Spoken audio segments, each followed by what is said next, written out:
Today is, I don't even know. It's a Monday. Um, Yet again, I walked through an open door, man. I'm not breaking it entering, I don't think. I'm just in this art building that's right by my dorm. I just think there's something so peaceful about it. It's like, you can just tell. You can just tell that, like, this building that I'm in is, like, busy during the day. Like, there's like a bunch of open space here. There's like a makeshift ping pong table over there, and it's colorful. There's art everywhere because it's an art building. And just in my head, I can imagine during the day that there's a bunch of people bustling around, like, oh, look at this, what I just designed here. Like, what? Oh, could I get feedback on this? Or what do you guys think of this? Or I think that the arts are indicative of teamwork, and it's kind of like a necessity to create good art. I mean, I'm just a critic. I'm not someone in the arena of art, so I can't really comment on it, and I don't know from firsthand experience, but just my impression. But yeah, there's something peaceful about being in an area that is dynamic when it's not dynamic. It's silent right now. There's like a hum of some like a boiler or something. And I'm in here just talking, just in my thoughts.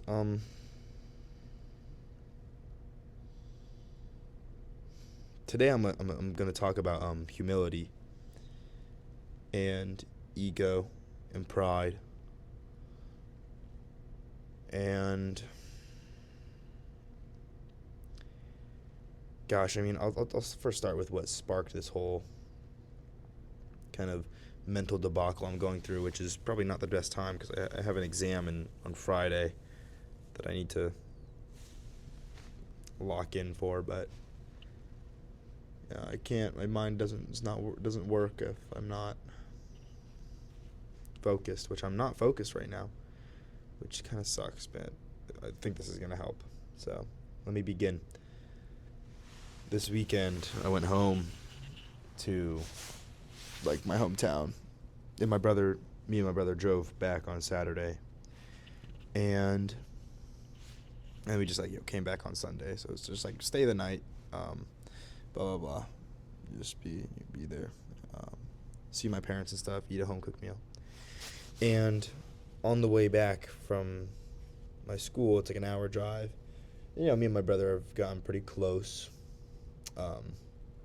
probably since like junior and like tail end of junior year of high school to now. Like we've grown like pretty close, and we were talking about, I mean, ironically, I guess we were talking about black pill first, right? I think it was me that brought it up, and my brother told me something that is what I need to hear, and I'm so thankful that he did tell me, and he's just the person that I listen to. He holds a very special place in my life where he's the person that can actually give me advice that I will listen to. He's someone that gives me feedback on like my character. He tells me stuff about like how I'm acting and stuff like that, and he can be very blunt with it, but he's like the only person that I actually consider. Like I'll actually be like, okay, let me think, like why, like you're probably right. Like that's, I think that might be the best way to describe it, is that the burden of proof, he doesn't really have I don't place a burden of proof on him. Like I take what he tells me at face value. Obviously I still, like, if he tells me something crazy, like there's a unicorn, outside, like, of our house, I'll probably be like, really, bro? Like, you're probably lying. But especially when it comes to serious things, when he's serious with me, I hold his words in a very high regard. Okay. And he told me that recently, like last few weeks, I've been just acting like an absolute dickhead, and I've been like acting like I have an ego, which I do. I've been acting superior to people, which I have been, and he's telling me that I gotta like knock it the fuck off, and he's right. He's so right about that, and I'm so happy he told me, because I don't, and like this is in the most sincere way possible, is that I don't want to go back down this path of having an ego, because I've done it before, and it led to a lot of turmoil in my life, and it also probably just didn't help with just my character, relationships, with friendships, like that. Just not, no one wants to be around someone that has an ego. So yeah, that's just the big picture thing, and that's why I'm talking today. And I'll expand upon it, where we were talking about BP, and I was like, just talking about it, and I was like, yeah, but we're kind of lucky, Guga. Like, you think it's a coincidence that, both me and you are valedictorians of our high school, that both me and you are like 6'1" plus. He's taller than me. He's like 6'2" or 6'3". Like, you think that's a coincidence? Like, you think that we're both good at school? You think that that's a coincidence? You think that we're both, look alike? Obviously, that's genetics. But I was just basically just saying, and I was alluding, which led to this idea of me thinking I'm superior to people, which I guess I did, or I do, and I don't want, but I do. I was alluding to the fact that me and my brother have, quote unquote, superior genetics, which, like my brother said it best. He said that it's just such a weird thing to think about. It's an odd thing to keep on honing on about. It's like, yeah, you have superior genetics. You have superior genetics. Right? And he says that, when it's first of all, it's just from a humility perspective. If someone who believed for the last few weeks that who wants to be in the pursuit of humility, it's not a good thing to be thinking in my head like when I'm walking by people, like, yeah, bro, you have a recessed mandible, bruh. Your genetics are fucked. That's just not, like, judging people is not the right move, and it's also judging people based for their intelligence is not right. It's not good. It's not a good thing. And I think I'll preface this that I've had an ego death before, which I genuinely I have, and I say this, in a vulnerable part of in my life here. I don't have a superiority complex when it comes to intelligence. Like, I'm someone who sees intelligence in so many people, and people that I see people who might not think that they're intelligent. I see them as smart. I see people who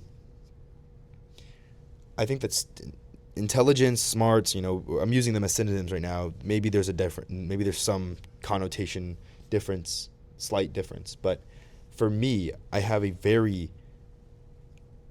kind of, I guess, elastic brain, and a very accepting, like, I can accept intelligence. Like, if I see something that I think is smart, or someone that's smart, I see it everywhere in all different forms. Like, obviously this is going out on a limb here, but I'm guessing that I'm probably better at math than majority of the students that work in this art building. I bet you there's some cracked out people that are really good at math, but just again, this is not coming from a place of superiority, but I've taken more math classes than thinking of it from a probabilistic standpoint. I've probably taken more math classes than them. I probably have a better understanding of math. Okay, that's just odds. They're in art, but that's not to say that I'm more intelligent than them. That's just that's where my intelligence lies. Is that I'm good at art, not art. I'm good at math. I'm good, quote unquote. I'm good at sciences. It's what I'm supposed to be good at, or something like that. But I see that these people are so smart. I've met artists before. At my old school, there's this one girl who was just really, really good at art, just really good at art, and I worked on some groups with her and some projects and stuff with her. It's just like, wow, this is just, my brain can't even. I can't even. I just can't. My brain is not made for art, to make art. I love art, to be honest.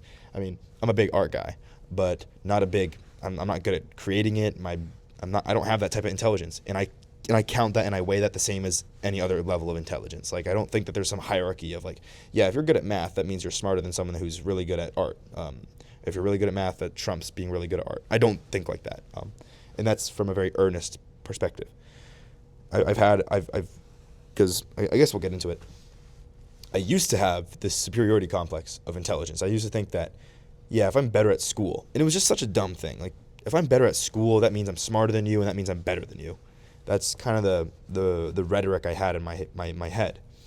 And first of all, I mean, I don't think it takes much brain power to just you hear that and you're just like, yeah, that just doesn't make sense. It just doesn't. But I was like a little kid, probably from like ages like 10 to say like 16. I really thought that it was and maybe I wasn't explicitly thinking that, like, yeah, like, this guy just got a question wrong, you're dumb, I'm smarter than you, I'm better than you. But it was definitely there. I had that complex, right? This pattern of thinking of, yeah, I'm smarter than you, I'm smarter than you, you're stupid, you're dumb because you got some question wrong in some meaningless test in fucking algebra 1. Like, it doesn't matter. Okay, first of all, it doesn't matter. And secondly, this is not you can argue that school is a marker of intelligence, but it's a very narrow outlook on intelligence. It's not. It's like, are you particularly good at this one thing that is on this one test, on this one question? Do you know the trick, or do you remember what we talked about it once in class? Like, it tests, like, school in general tests very limited facets of intelligence, but I believe that intelligence was like one-dimensional, that there's only one way to be smart, and I was that one way to be smart because I was good at school. So that meant I was smarter than everyone else and I was better than everyone else, right? And I went through a whole thing in high school where I realized that that's actually not the case.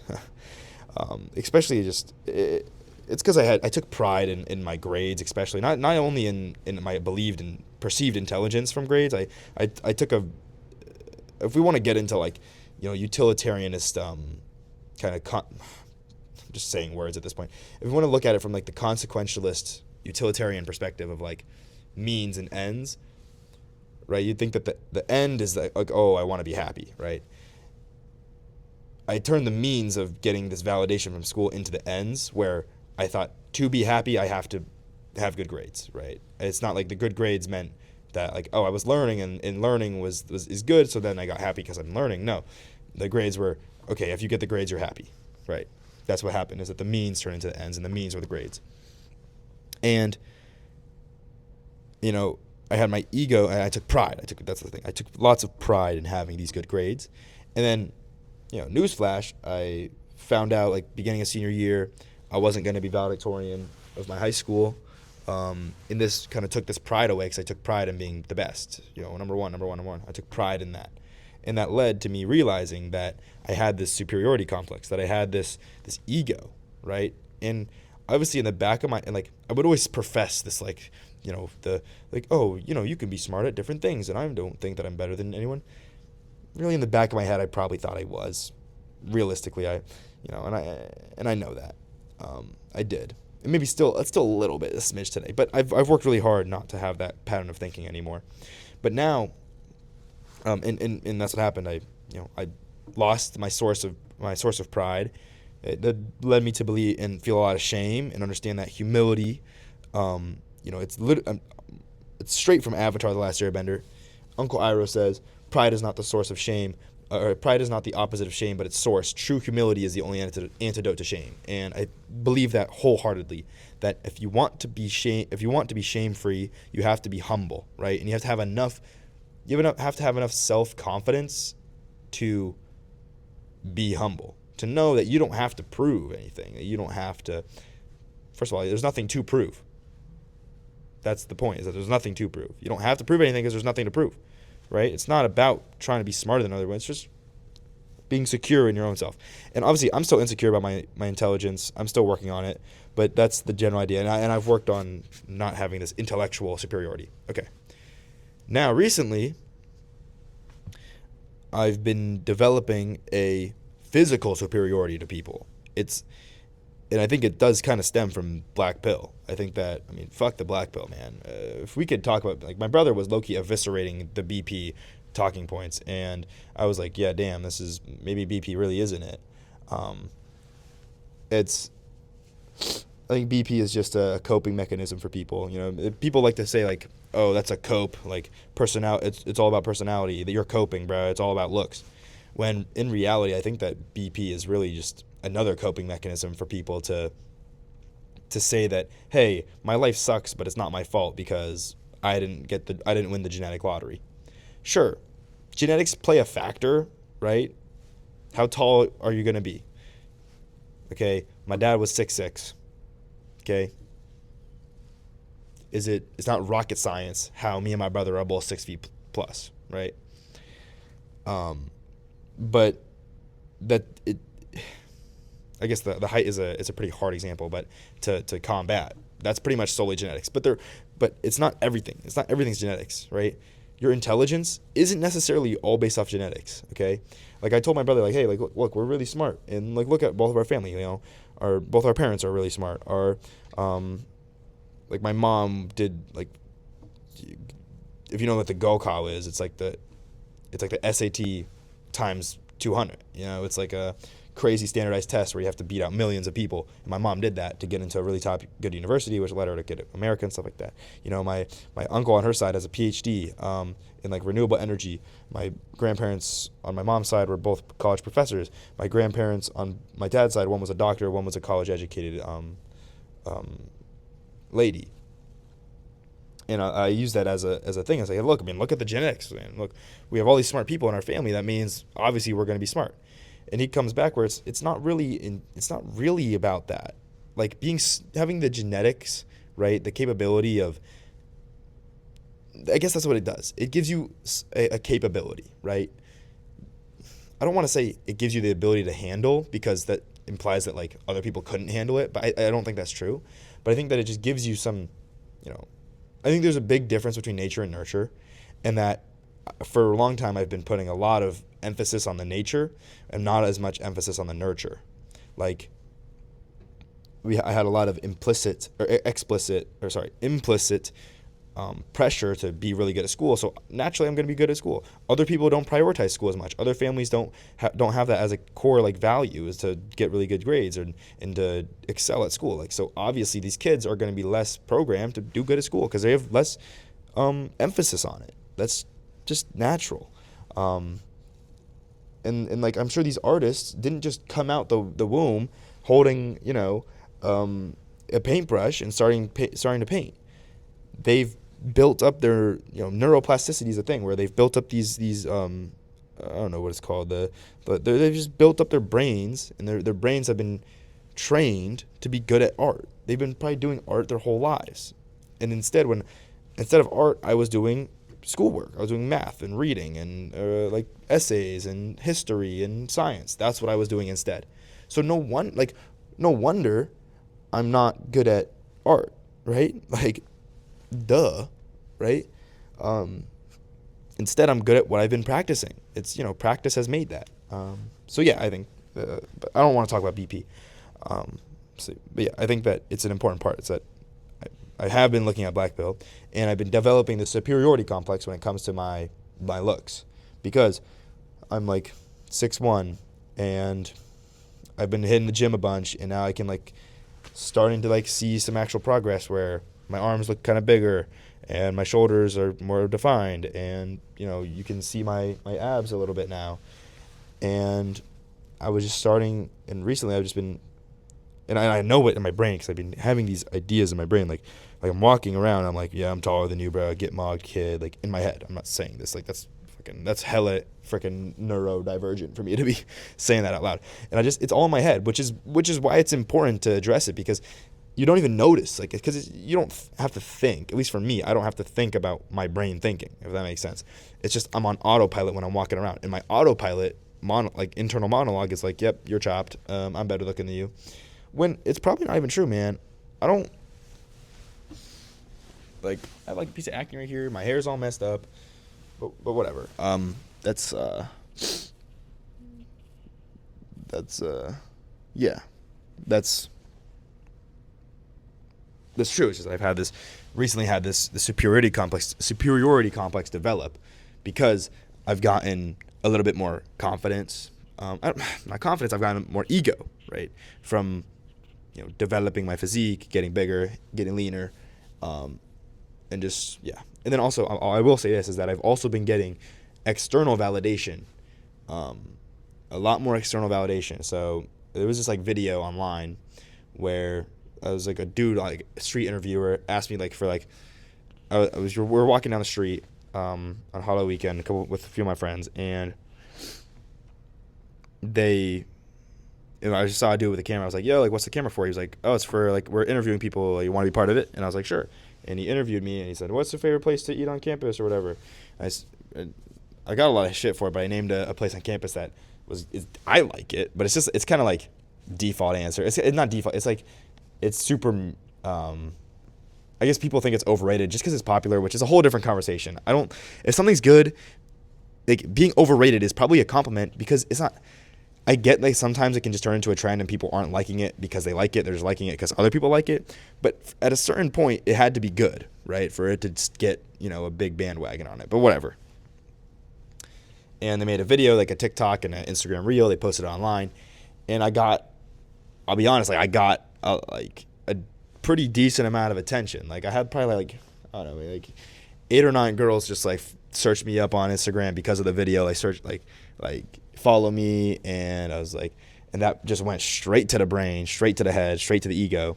And then even like a girl like DM'd me, like was like, yo, like hey, I thought you were really cute. I saw you on the TikTok or whatever, and I was like, thanks. And then on the TikTok video, like some girl like commented like, oh, like the Malik guy's really cute. And like, if we're being objective, like I low key looked good in the video, like I guess.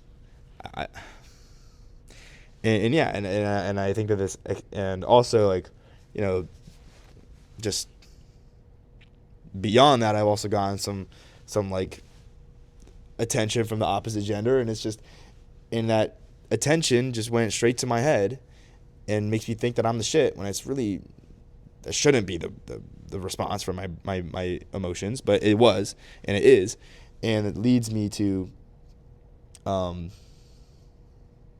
this kind of pit, right?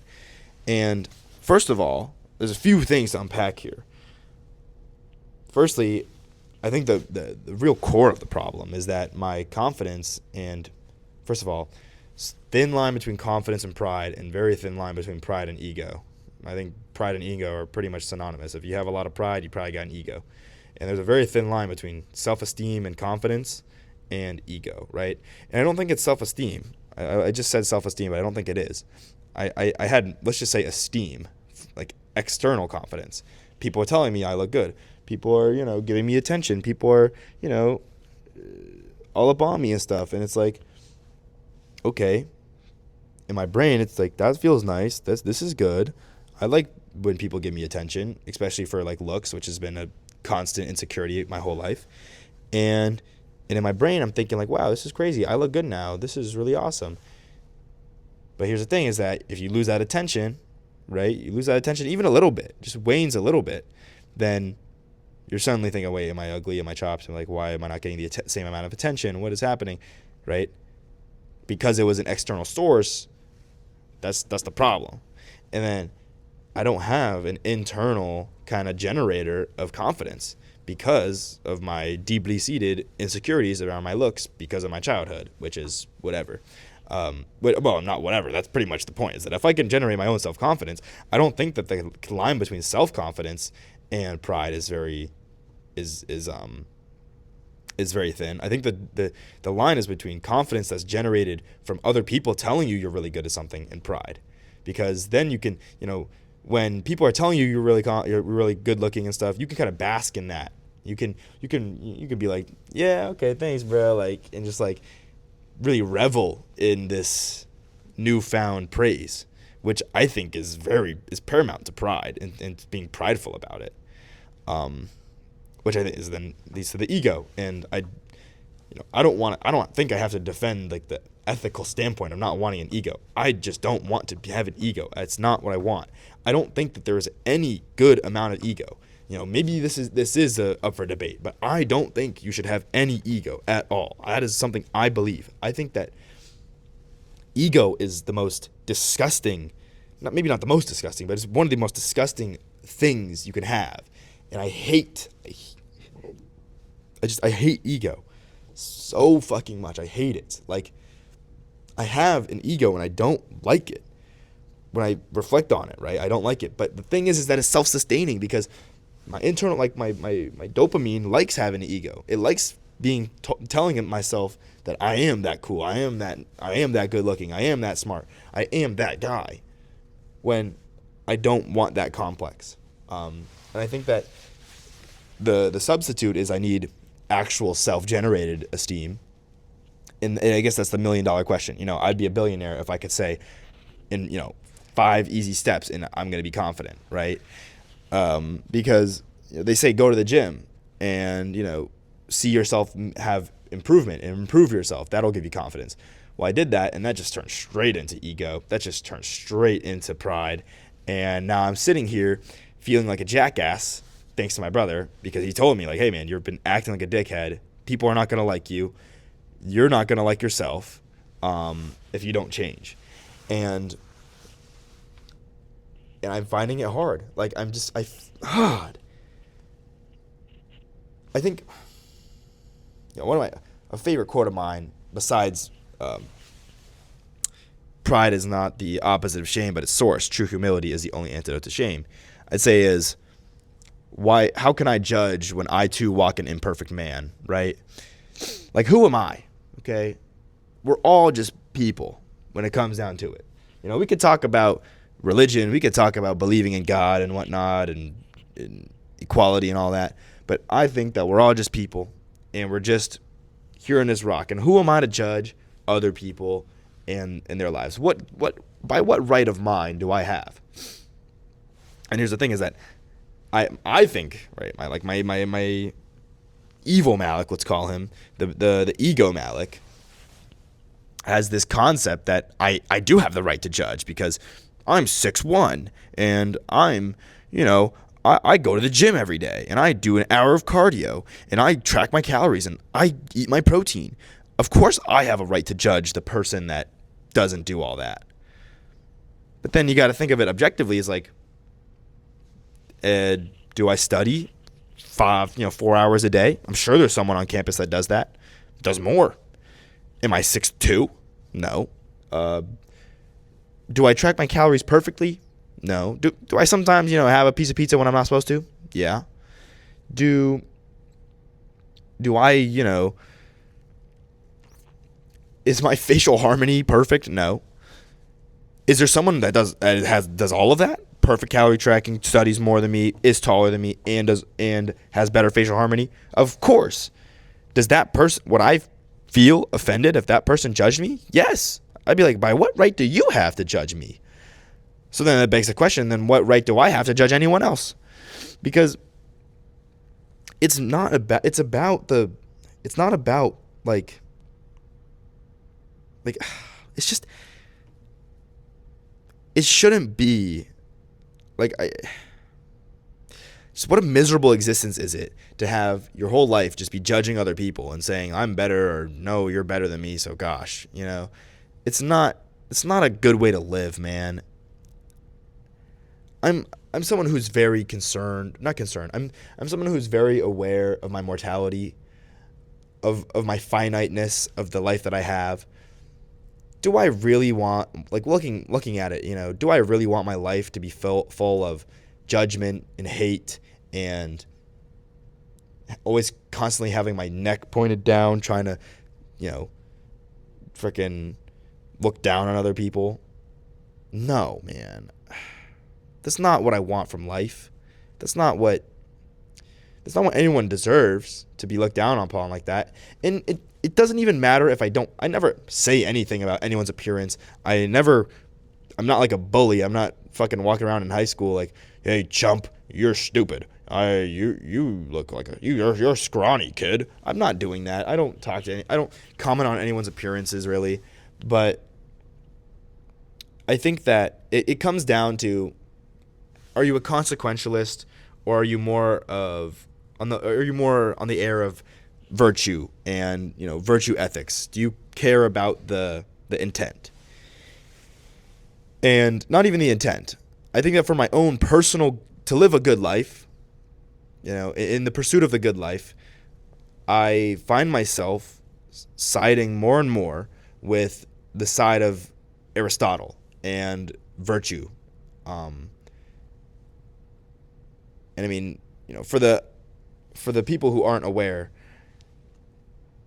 this is my basic understanding of virtuous ethics. This is what I mean when I say I want to follow that. I want to live a virtuous life. This is what I mean. If there's let's take courage, okay? Many of us would agree that being courageous is a virtue, right? But courage lives on a spectrum.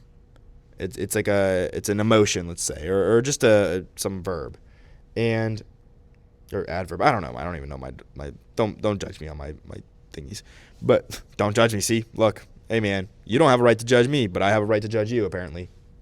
But anyways, what I'm saying is that courage can live on a spectrum. You can be a coward where you have no courage, or you could be rash where you have too much courage and you're just running into fires when there's no one's even in the building, right? And coward is you're not even gonna call 911 because you're scared that like your phone's gonna blow up in your hand, right? In courage, the virtuous amount of courage lives somewhere between the deficit and the excessive, and so that's what virtue means. Okay, virtue is somewhere between the median, or somewhere between in the middle between a severe deficit and a severe excess. That's what I say when I mean virtue. So virtue's in the middle. So how do I live a virtuous life? What does it mean? To me, virtue is having the correct response in your head to situations. What I mean by that is that it matters what I'm thinking. It matters a lot. It matters so much. I want to feel the correct emotions. I want to feel the correct, I want to have the correct response in my head. I don't want to have to sit there and think, okay, what would a virtuous person do in this moment? There's a difference, I believe, between the person that just is trying to be virtuous, and maybe they do what the virtuous person would do because they can think there and say, okay, if I'm virtuous, it's somewhere between the middle, it's in this moment, maybe I need to have the virtue of courage. Let's say there's a burning building and there's a kid trapped inside, and it's plausible. It's like pretty good odds that you can go in and save them, right? I don't want to have to sit outside the burning building and think, okay, what would the virtuous amount of courage be in this moment? Instead, I want to be sitting outside the building and know this is what I want to do, and I want to go in and save the person, and I don't have to even think about what the virtuous amount of courage is, because the amount of courage I have in response to the situation is the right amount of virtue, or is the virtuous amount of courage. Because virtue is at that point. I want to be at a point in my life where virtue is not something I think about. It's just what I do is virtuous. Not because it's what I'm doing. It's just because I've trained myself to act in a manner that is virtuous, in which it becomes a skill, it becomes an instinct, it becomes secondhand, it becomes a habit where you don't think about your habits. That's what I want, is that it comes to a point where my thinking has been so habitualized to be virtuous that I don't even have to think of it being virtuous. I don't know if that made any sense. I hope it did. But that's like the end goal for my mindset. And I know, and my brother thankfully called me out, is that that's not how I've been acting recently. I've been acting from a place of judgment, where I haven't been having the virtuous amount of kindness, I guess is the best way to put it. I've been acting like an asshole, and it doesn't matter that it's not impacting the real world, because it's impacting my psyche. And I need to have a good brain to be able to live a good life. So yeah, I want to have this virtue.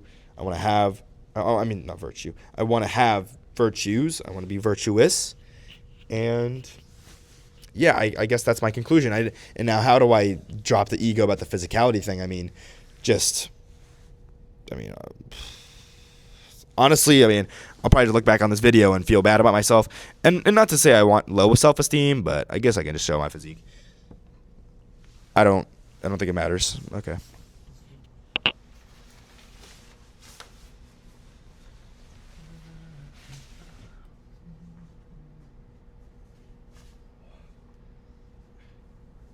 Yeah, I don't know. Well, you can see there's this, that, like, I have flaws. I should be aware of that, you know.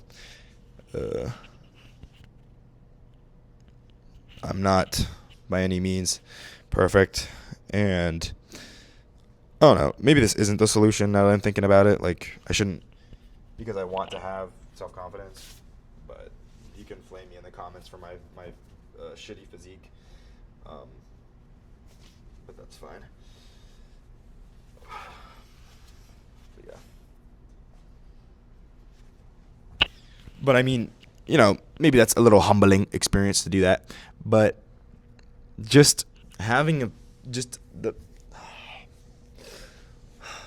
But then I want confidence, though. That's the thing. I think that it is good to have confidence, especially, but self-confidence, right? We talk about this. Not confidence generated from people telling you that you have a good physique. I want to have confidence from inside, internally, that I know I have a good physique, and it doesn't matter what anyone else says. That's what I want, which I don't have. I'm so far away from it, and I guess the fun part about it is that no one can give it to you. You got to generate it yourself, and I got to figure that out for myself, and that's kind of the challenge of life, which is cool.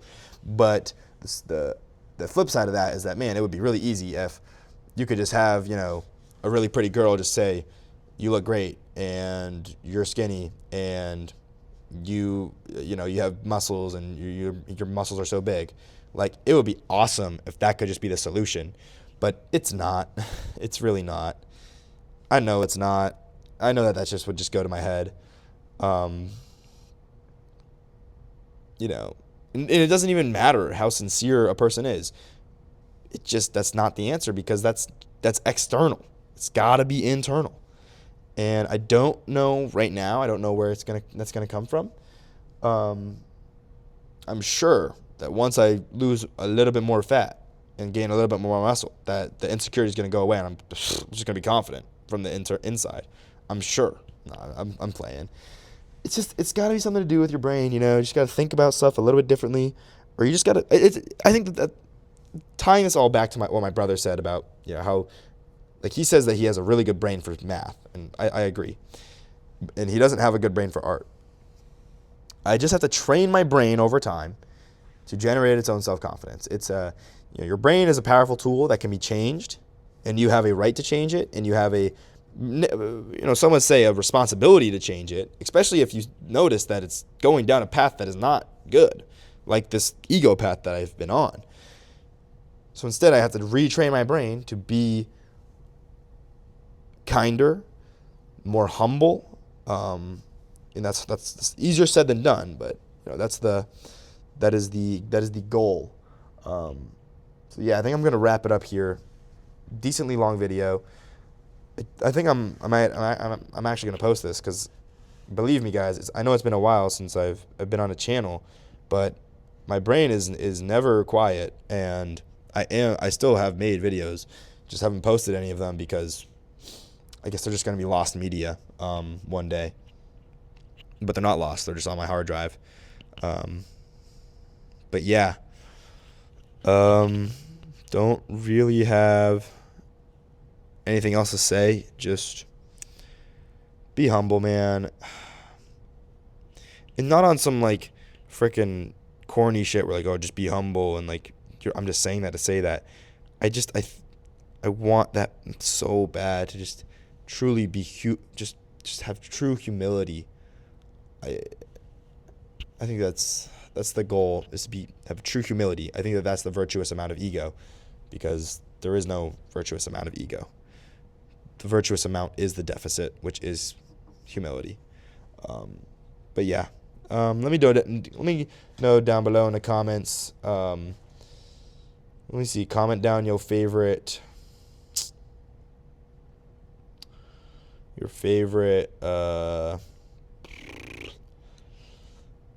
put down your favorite bodybuilder. Mine is, I don't really have one. Just one dude that does the smile pose, and then they're like, hey, you can't smile. I think it's Gunter or something like that. I think that's tough. I also got to smile more. Well, actually, I smile a lot. It's like my best feature on a mic. So, yeah. Um, yeah, like, comment, and subscribe. But yeah, just like a general life update, I guess, in this like last couple minutes. Um, I got finals coming up in a few weeks, and I got a test on Friday, and then I actually have Thanksgiving break next week. And oh shit, I forgot I'm about to turn 18. Oh shit, I'm about to be a grown ass man, so that's cool. Not really though. I actually like being young, and I feel like I'm getting old. I know 18 is not old. It's still young, but I guess this is a marker of, man, you're not even a kid anymore. Like, sure, like you're in college, but hey, you're still 17, and you still get like the cool, like, what, you're 17 when like you reveal your age, but now it's just I'm in the same boat as everyone else. And yeah, I don't want to say like existentially I don't feel like I'm late to anything or I'm behind. I guess maybe I do feel like I'm behind due to the plague of social media showing me 16-year-old day traders with their Koenigsegg's and Cullinans in their driveway. But 18 still just feels like a pretty big number. 18 is like 18. I could get drafted. I could go to war in 2 weeks. Less than that. Fucking what? Tuesday, Wednesday, Thursday, Friday, Saturday, then Sunday I turn 18. So like in 7 days, I could be shipped out to war at a moment's notice. I think that's how that works. That's pretty scary, man. And I got to get a credit card now too, and I'm broke as shit. I got like fucking $800 to my name. Like, I have a little bit more, and I think I got like 1,500 in stocks, but that's still not a lot. And I'm not gonna touch that money because the minute size of my portfolio shouldn't be any smaller. So, looks like I got $800 cash liquid, and that looks like a very tiny number right now.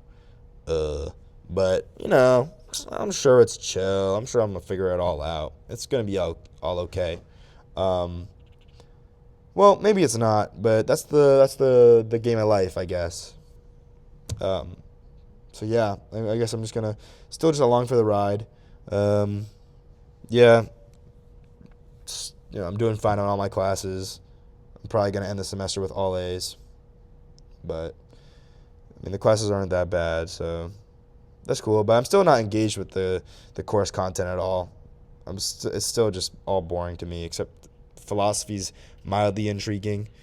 But yeah, everything else is an absolute snooze fest, and I don't enjoy it, and I don't look forward to my future.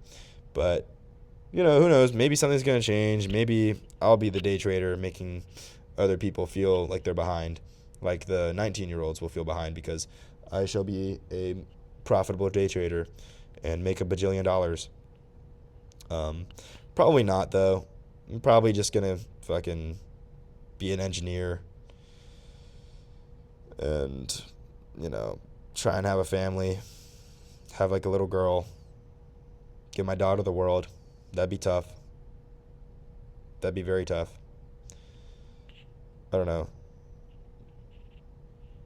I think the imagination is a sneaky killer of dreams. Um, our brain's ability to imagine is a very dangerous tool, because why do I have to think that living in a first world country with like running water, with food, and I'm not trying to virtue signal here, but why, like, because of my imagination, I for some have this misconception that maybe not only my imagination, but just being exposed to these grandiose lives on the internet. Why do I have this conception that living in a first world country with running water, a roof over my head, you know, and just starting a family and like raising, like, I mean, unironic, like I want to be a girl dad, like if I had to choose, but if I have a boy, I would, raise him just the same. Um, you know, why is that not the dream? Why is that not what is seen as, um, why is that not the end goal? Why is the end goal to be a freaking millionaire retired by 30 and, be a dual income, no kids with like a girl? Like, it's because the imagination has led me to believe that that's not enough and that I should want more and that I should have more and that I need to have more. When I don't even have that, I don't even have the easier thing, whoever said that's easy to provide for a family. Um, but yeah, if you look at it objectively, it's a pretty sweet deal to sign up for. And who cares if I have to work maybe a job I don't like if I get to, raise a beautiful family. So I don't know, man. I don't know. Yeah, not like I'm at a crossroads in my life here. I think I'm just at a point where I've just identified that I have something that I want to change about my character, and now I have full authority to go and change that. And I think it's through reinforcing certain patterns of thinking, which I just have to do over a long period of time. I think that's the solution. Um, yeah, I think that's the goal there. Yeah, I don't have much else to say. Like, comment, and subscribe. Comment down below your favorite bodybuilder. Um, yeah. Appreciate it, guys. If you actually made it to the end of this video here, and I know I haven't posted a lot, but I'm gonna try and post more because at least this is some sort of outlet for me that I have total control over, which I think I probably need, and I enjoyed a lot. And also, I think it's just good for my mental health because it's really, really easy to talk to myself in a camera than it is to be vulnerable with anyone. And I guess I've been trying to get more vulnerable with people, but the more I try it, the less I like it. Like, it's just because again, my brain has just been trained to do its problems itself. Like that's how I've done it my whole life, and my brain is now good at that, and it's not very good at taking advice from other people. So I don't feel the need, and I also don't want to be super. I don't know. I'm not. Obviously, I'm just rambling on here again, but I think I just have a lot of thoughts.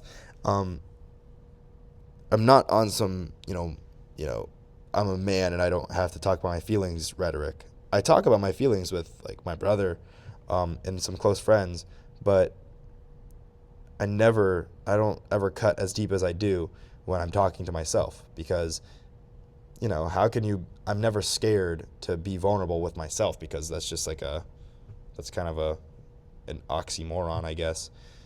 Um, it's just, I I find it just way, I don't know, it's just very therapeutic, to talk to yourself. Be your own therapist, bruh. I believe in that. I believe in that so much. But at least for me, it's very productive, and it's just it's just easier for me to do it. And also, again, I think it's it's the beauty of life. It's the beauty of the game of life. It's that you have to do it yourself sometimes, and sometimes you're not gonna have someone to say, man, your abs look amazing today. You're gonna just have to generate that compliment yourself, and also I'm not a person that really gets compliments, so yeah. I don't know, man. We'll butcher it all. I don't know. Yeah, but if you watched 50 minutes, you gotta like me or something, bro. You gotta. I don't. I don't even know if anyone actually ever finishes my videos. You know what I'm saying? Like, that's kind of OD. I watch my own videos back, but I put it on 2x speed. And also, like, I kind of already know what I'm going to say, so I'm not really super paying attention when I watch my videos. Actually, that's a lie. When I watch my videos back, I don't have any. I'm not distracted. I only listen to myself, and honestly, I've helped myself from the past and into the future. It's kind of trippy. Like what I've said in the past has helped me like during the present. It's like weird. Like I don't know. So yeah, peace out, guys. Like, comment, and subscribe.